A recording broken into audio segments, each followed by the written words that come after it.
একটি শহরের উপকণ্ঠে অবস্থিত একটি পুরনো পরিত্যক্ত বাড়ি। স্থানীয়দের মধ্যে গল্প ছড়িয়েছে বাড়িটির নিচতলে একটি কালো দরজা আছে, যা কখনই খোলা উচিত নয়, কারণ সেই দরজা খুললেই মৃত্যুর হাতছানি।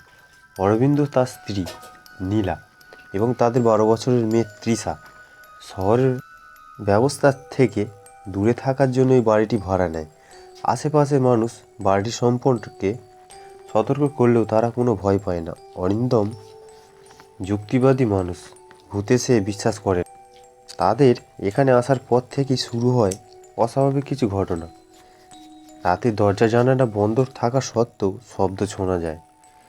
তৃষার মাঝে মধ্যেই বলে সে বাড়িতে কাউকে হাঁটতে দেখে। নীলা বারবার অরিন্দমকে বাড়িটি ছেড়ে দেওয়ার কথা বলেছে, কিন্তু সে পাত্তা দেয়নি।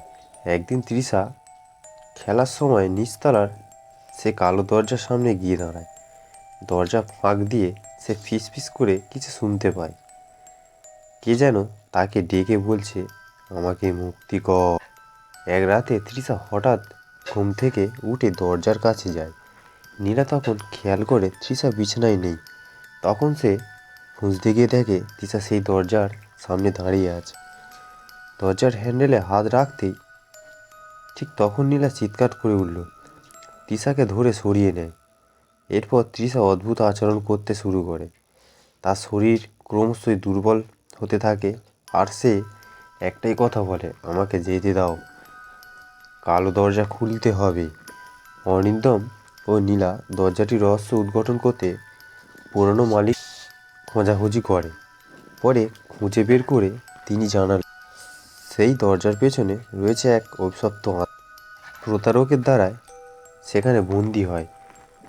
কেউ যদি সেই দরজা খোলে তবে সে আত্মা মুক্তি পাবে, কিন্তু সেই মুক্তির বিনিময়ে তার জীবন কেড়ে নেবে। অরিন্দম প্রথমে বিশ্বাস করতে চায় না, কিন্তু তৃষার অবস্থা দেখে তার মত বদলায়। এক অমাবস্যা রাতে সে সেই দরজার সামনে গিয়ে দাঁড়ায়।